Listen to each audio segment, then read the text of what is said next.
c'est le meilleur smartphone pliant du marché. Ah, partez pas tout de suite. Je sais qu'on abuse un petit peu avec ça, qu'on le dit assez souvent, mais là, franchement, entre le Galaxy Z Fold 5 et ce OnePlus Open, je choisis le OnePlus tous les jours. D'habitude, les smartphones, et a fortiori les smartphones pliants, c'est vraiment toujours une affaire de concession. On a beau mettre 1900 € dans le produit, on voit quand même la pliure, l'appareil photo est pas incroyable, la charge elle est pas ouf, la batterie c'est pareil, etc., etc. Sur ce OnePlus Open, le projet de la marque c'était vraiment de faire un smartphone sans concession où on n'a pas l'impression de perdre par rapport à un smartphone haut de gamme non pliant habituel. Et force est de constater que le pari est plutôt réussi. C'est la première fois en je sais pas combien de smartphones pliants que je teste que je suis pas en train de me dire ah il manque ça, il manque ça, il manque ça. Non, là franchement, il n'y a pas de gros défauts. Le truc où on a l'impression qu'ils ont le plus tout mis et où ils ont vraiment éclaté Samsung, c'est sur la charnière. D'habitude, la pliure, on est obligé de faire un peu avec, on est obligé d'un petit peu essayer de l'oublier et de se dire bon, c'est pas grave. Là, j'ai même pas besoin d'essayer de l'oublier parce que je ne la vois pas. C'est-à-dire que vraiment, au quotidien, elle est pas là. Alors oui, effectivement, avec un petit angle par-ci par-là, en passant un peu mon doigt dessus, je la sens, mais comme ça, un tout petit peu, mais en vrai, c'est comme si elle était pas là. Et ça, c'est complètement dingue. Elle est tellement invisible que quand je regardais du contenu dessus, eh bien, je ne savais plus très bien dans quel sens je pouvais fermer mon téléphone. Ça peut paraître anecdotique, mais ce simple truc vous dit à quel point on ne la voit pas. En plus, le ratio quasiment carré, c'est du 1,0758 pour 1. Donc là, on n'est pas très loin. C'est franchement un plaisir à utiliser au quotidien. Non seulement ça a plutôt de la gueule et c'est agréable à utiliser, en plus le poinçon est habilement placé en haut à gauche, ce qui fait que quand on a les barres noires des films, eh bien on voit même plus le poinçon. Mais en plus ça permet d'avoir un écran avant qui est en 29e. Et oui, car avec le Samsung, on a du 23/9e, ce qui est un format beaucoup plus étroit. Ça fait que quand on tape sur le clavier par exemple, on va avoir tendance à taper à côté, à pas être très à l'aise. Et pareil, pour regarder du contenu, en fait on n'en profite pas vraiment. Alors que là, eh bien on a un écran de smartphone, tout simplement. N'importe quel smartphone vendu aujourd'hui est autour du 29e. Et en fait on peut utiliser le smartphone quasiment 100% du temps avec l'écran avant et on n'a pas l'impression d'avoir une expérience dégradée. Encore une fois, sans concession. En plus de ce format plus confortable, OnePlus ils ont vraiment tout mis sur les écrans, franchement il manque pas grand chose. On a du 120 Hz dans les deux cas, on a des très bonnes définitions dans les deux cas, 2460 par 2268 à l'intérieur et 2384 par 1116 à l'extérieur. Au passage, sur l'écran externe, encore une fois, Samsung est battu, il y a une meilleure résolution ici, et franchement ça sent, moi je sais que le Galaxy Z Fold 5, ça m'avait un petit peu frustré, je trouvais que c'était pas super net, c'était pas au niveau de ceux dont je suis habitué avec les smartphones. Là on a une qualité d'image qui est super fine, qui est vraiment au niveau de ce qu'on attend sur un smartphone premium. Allez, la seule petite concession qui est faite ici, c'est sur l'écran externe, la luminosité, moi je l'ai pas mesuré à des niveaux faramineux. OnePlus, eux, ils promettent un pic à 2800, donc je pense qu'on est quand même plutôt à l'aise, et globalement j'ai jamais manqué de luminosité, c'est juste que moi j'ai fait des mesures qui étaient un peu plus basses, mais là je pinaille. Également, l'écran externe, il peut descendre jusqu'à 10 Hz plutôt que 1 Hz pour l'écran interne. Bon, c'est pas grave ici. En fait, c'est ça, quand OnePlus ils font des concessions qui sont globalement intelligentes, qui vont pas vraiment vous déranger. Bon, pour terminer sur le design, Robin vous en a déjà beaucoup parlé dans une vidéo de prise en main, donc je vais pas revenir là-dessus. Globalement, c'est des définitions qui sont nickel. Moi, c'est une prise en main que j'ai adoré de bout en bout. Allez, il y a quand même un petit truc à redire. Il y a certaines personnes, quand ils prennent le smartphone dans les mains, eh bien, hop, ils vont poser leurs doigts sur le capteur, ça les gêne. Moi, je l'ai pas du tout ressenti, donc là, ça dépend vraiment comment vous tenez votre téléphone. Bon, c'est vrai qu'avec un bloc photo aussi gigantesque, il y a quand même des chances que vous soyez gêné de temps en temps par sa présence. Il y a un autre point où il y a souvent des concessions qui sont faites sur les smartphones pliants, et y compris chez Samsung, c'est sur l'autonomie et la charge. Et là, OnePlus, une fois encore, ils ont fait ça plutôt intelligemment. Déjà, on a une grosse batterie de 4800 mAh, et on a une vraie charge rapide de 67 watts. Là-dessus, le Galaxy Z Fold 5, on va le dire, il se fait piétiner, puisqu'il n'est qu'à 25 watts. Alors ok, c'est un peu une course à qui est le plus fort, qui ira le plus vite, mais il n'empêche que pour un prix moins élevé, eh bien on a une meilleure charge. Nous, sur notre test automatisé Visor, on a mesuré 1 heure de différence. On monte à 12h29 contre 11h26 pour le Galaxy Z Fold 5. Mais plus intéressant encore, au-delà des benchmarks, moi à l'usage, j'ai réussi à tenir 2 jours avec le smartphone allumé. Alors certes, c'était des jours où j'avais une utilisation assez légère, j'étais beaucoup sur le PC à bosser, etc. Mais on va dire que tous les smartphones qui sortent en 2023 sont pas non plus capables de faire ça. Ils vont avoir tendance à se décharger un petit peu, pendant la nuit ils vont perdre un peu de pourcentage par-ci par-là. Là j'ai fait 2 jours complets sans passer par la case recharge. Pour un smartphone pliant, c'est quand même plutôt impressionnant. Sur une journée je l'ai utilisé beaucoup plus et quasiment uniquement avec l'écran ouvert. J'ai réussi à tenir la journée sans aucun problème. Là aussi j'ai trouvé que c'était très confortable et franchement j'ai trouvé que même pour un smartphone pliant, il s'en sortait très bien. Précisons que le test a été fait avec les 2 smartphones sortis de la boîte et avec l'écran fermé. Le but, c'est de mesurer l'autonomie maximale qu'on peut atteindre si on n'utilise que l'écran extérieur. Bon là, j'en vois forcément me dire « Oui, mais moi je préfère prendre un Samsung parce qu'en photo, Samsung c'est quand même les meilleurs, etc. etc. » Eh bien, c'est pas forcément le cas.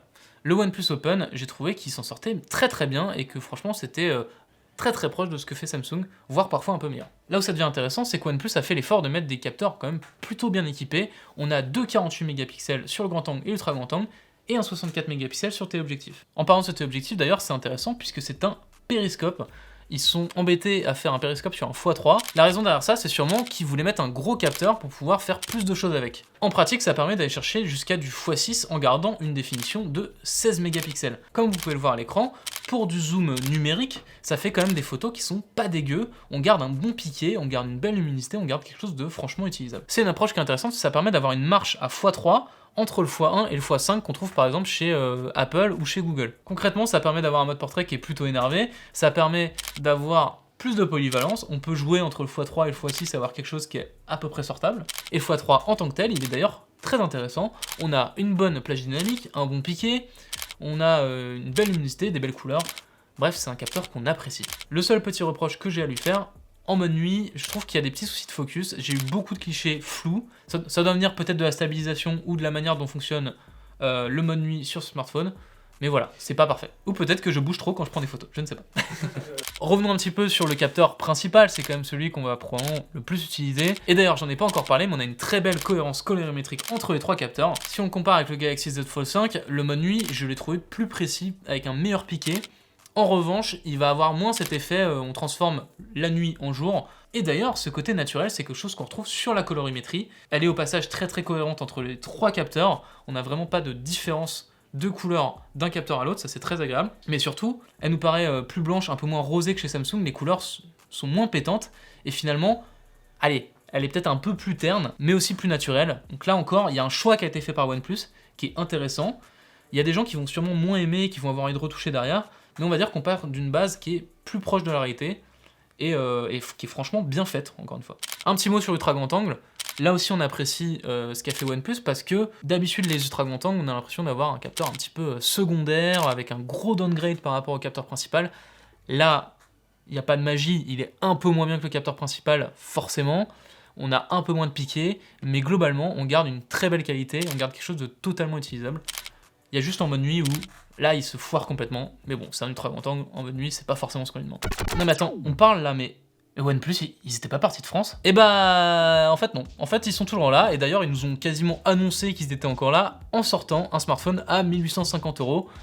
Dans le genre confiance en soi, OnePlus, ils sont là. Hein. Pour ceux qui ont un suivi, qui comprennent rien à ce que je suis en train de dire, je vous fais un très rapide résumé. Oppo, donc qui est la maison mère de OnePlus, eux, ils ont clairement quitté la France, ils l'ont annoncé, ils arrêtent pour l'instant de commercialiser en France. Je dis pour l'instant parce que peut-être que ça changerait dans les années à venir, mais pour l'instant c'est comme ça. Et bien je vous confirme que le OnePlus Open est bien disponible en France, vous pouvez l'acheter uniquement sur la boutique de OnePlus, mais il est dispo en France. Et mine de rien, bah, ça fait quand même plaisir de voir cette marque qui revient avec un très beau smartphone qu'on a adoré.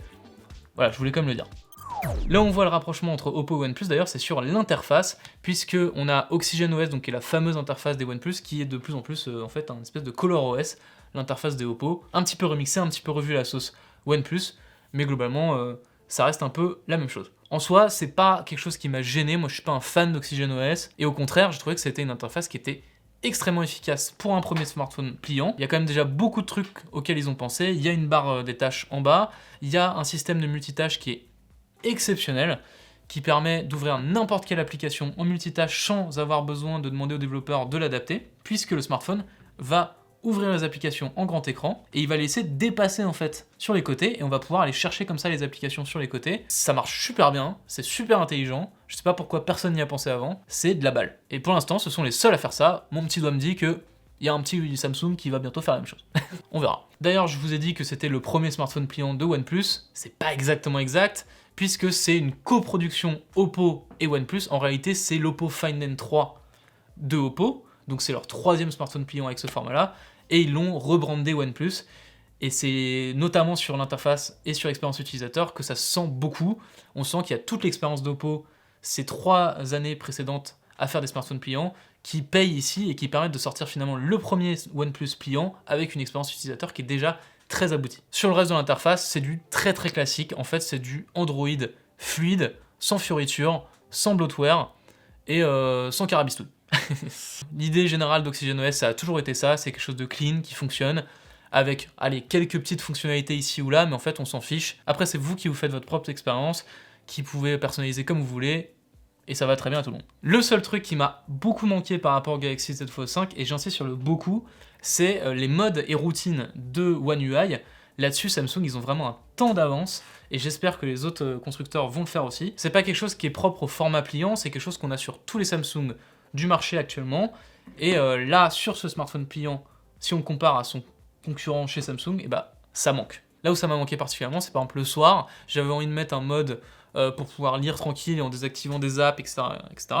Je peux pas du tout le faire. Quand on a pris l'habitude, c'est franchement un confort énorme et on espère qu'ils vont le rajouter dans les mises à jour futures. En parlant de mise à jour, là aussi, ils sont kiff-kiff avec Samsung, puisqu'ils proposent 4 ans de mise à jour majeure et 5 ans de mise à jour de sécurité. C'est exactement la même chose que Samsung, et là aussi, il y a match. Le dernier point où ils sont quasiment kiff-kiff, c'est sur la performance. Les deux smartphones embarquent la même puce, c'est le Snapdragon 8 Gen 2, donc on va pas en faire des tartines. Tout ce qu'on va dire, c'est que OnePlus a, semble-t-il, bien travaillé, encore une fois, l'optimisation, étant donné que c'est un smartphone qui chauffe assez peu. Moi, sur des benchmarks où d'habitude la batterie va dépasser largement les 40 degrés et donc commencer à s'abîmer, bah lui il était tranquille à 30 degrés, voilà. Pas de problème, voilà, j'ai une bonne gestion de la température. Un autre benchmark, monsieur très bien, je vous l'apporte. Vraiment impressionnant là-dessus. Pareil en jeu, j'ai trouvé d'une stabilité assez incroyable. Sur Genshin Impact, j'étais en 60 fps constant, je descendais à 58 fps de temps en temps, et c'est tout. Et ça tournait parfaitement avec tous les réglages à fond, un vrai plaisir. Et par rapport au Samsung, encore une fois, eh ben, il maîtrise un petit peu mieux son sujet, la chauffe est quand même un peu mieux maîtrisée. Bon alors on a vu vos commentaires et on a vu que ça vous tenait à cœur et vous avez raison. Est-ce que ce OnePlus Open est facile à réparer ou non? Bon alors, c'est une question simple à laquelle on va avoir une réponse un peu compliquée, parce que c'est pas évident d'y répondre. Ce qu'on peut vous dire, c'est qu'on a déjà un score de réparabilité, c'est quelque chose de très officiel, et il monte à 7,8 sur 10. Pour vous donner un peu de perspective, c'est plutôt un bon score, étant donné qu'un smartphone en moyenne, toutes catégories confondues, donc pas que les pliants, il va tourner autour de 7.5. Donc là, on est un petit peu au-dessus de la moyenne. Pour un pliant, ça reste quand même plutôt intéressant. Qu'est-ce qui explique ce score? Eh bien, on a une assistance en ligne qui laisse un petit peu à désirer, on a une petite difficulté à démonter le smartphone, et on a des pièces qui mettent un peu plus longtemps que ce qu'on voudrait arriver. Donc rien a priori de rédhibitoire sur le papier, mais on attend quand même de voir ce que iFixit va en dire. Pour ceux qui ne situent pas, c'est un site qui démonte les smartphones pour vous dire à quel point ils sont faciles ou pas à réparer, et ensuite ils font des guides pour vous expliquer comment changer tel ou tel composant, et cette note en général elle fait vraiment autorité. Si on insiste beaucoup là-dessus, c'est qu'on sait que les smartphones pliants, ils n'ont pas non plus une super bonne réputation là-dessus. On va avoir peur aussi du fait qu'il y a une pliure et bien que ça s'use un peu rapidement. Là-dessus, OnePlus, ils promettent 1 million, oui, 1 million de pliages. Dans les grandes lignes, ça représente à peu près 10 ans d'utilisation avec 100 pliages et dépliages par jour, donc il y a quand même de quoi voir venir. Bon, résumons. Dans l'ensemble, c'est soit mieux, soit équivalent que le Galaxy Z Fold 5. La pliure, elle est meilleure, l'expérience utilisateur, elle est équivalente, la photo, c'est équivalent, les performances, elles sont un peu meilleures puisqu'ils chauffent pas, l'autonomie, elle est bien meilleure, la charge, elle est meilleure. Bref, vous avez compris, en fait, il n'y a pas vraiment de raison de préférer le Galaxy Z Fold 5 si on regarde ça. En plus de ça, il coûte moins cher que le Galaxy Z Fold 5, 50 € moins cher sur le prix de départ, et à stockage équivalent, 512 Go s'il vous plaît, on est à 190 € moins cher qu'un Galaxy Z Fold 5. Vous l'avez compris, si vous avez bien écouté cette vidéo, il y a vraiment très peu de raisons de préférer le Galaxy Z Fold 5 à ce OnePlus Open. Le truc le plus chagrinant, c'est la protection contre l'eau. Ce smartphone n'est que IPX4 contre IPX8 chez Samsung. Ça veut dire quoi concrètement? Ça veut dire que le Samsung, bien, vous pouvez le plonger dans l'eau, pas trop profond, attention, et normalement il continue de fonctionner, alors que celui-ci, ça n'est pas possible. Il résiste juste à des petits jets d'eau par-ci par-là, à de la pluie, des trucs comme ça. Donc effectivement, sur un smartphone à 1850 €, bah, je peux entendre que ça joue quand même. Notez au passage qu'aucun des deux n'est certifié pour résister à la poussière. Là aussi, on peut être un peu chafouin, mais bon, là c'est le cas pour les deux. Autre petit truc qui pourra peut-être vous embêter, c'est l'absence de charge sans fil sur ce smartphone. Là encore, à 1850 €, bon, on grince un petit peu des dents. C'est presque devenu une signature chez OnePlus de ne pas avoir de charge sans fil. Il y en a plus depuis le OnePlus 10, on sait pas pourquoi. Leur seule justification, c'est de dire on a choisi entre la charge rapide et la charge sans fil, alors que tout le monde fait les deux. Allez comprendre. Le dernier petit point qui pourra peut-être convaincre certains de préférer le Z Fold, eh bien c'est tout simplement l'écosystème Samsung. Vous allez avoir accès à quelques fonctionnalités en plus, vous allez avoir accès à un petit peu plus de confort si vous êtes côté Samsung et que vous êtes équipé chez Samsung. Si vous avez déjà une Galaxy Watch, si vous avez un Galaxy Book, si vous avez des Galaxy Buds, si vous avez un frigo Samsung, n'hésitez pas. Et enfin, bon, il y a quand même Samsung DeX sur le Z Fold 5, là, il n'y a pas vraiment de prise en charge d'un écran externe. Si on résume, ça fait quand même des petits points négatifs, et ça reste quand même un banger absolu, ça reste quand même un incroyable smartphone pliant, le meilleur du marché, je le répète, et je l'assume à 100%, évidemment jusqu'à ce qu'il y ait un concurrent qui fasse mieux, hein, c'est toujours le jeu, mais là, actuellement, au moment où cette vidéo sort, c'est le meilleur, disponible en France, et je vous le conseille très très chaudement. Voilà, cette vidéo est terminée, et pour une fois, je vais me permettre un petit aparté personnel, puisque c'était ma dernière vidéo chez Frandroid. Ceux qui me suivent sur Twitter l'ont peut-être déjà vu, mais là c'est la première fois que j'en parle sur YouTube. Et écoutez, je profite que vous soyez encore là si vous avez regardé cette vidéo jusqu'ici pour vous remercier pour votre soutien, pour vos commentaires, toujours constructifs. Merci beaucoup. Je t'ai vu rigoler. Mais c'est vrai, les gens qui regardent jusqu'au bout en général, c'est plutôt constructif. C'est vrai que c'est pas toujours constructif sur YouTube, mais si vous faites partie de la team qui regarde les vidéos jusqu'au bout, je sais que vos commentaires sont vraiment constructifs. Je sais que vous êtes vraiment le cœur, le sang de Frandroid. Merci beaucoup écoutez, pour ces belles années en votre compagnie. J'ai vraiment apprécié vous parler de smartphone, vous parler de tech sur Frandroid. On se retrouve bientôt ailleurs pour de prochaines aventures. Et écoutez, prenez soin de vous. Salut! Et abonnez-vous.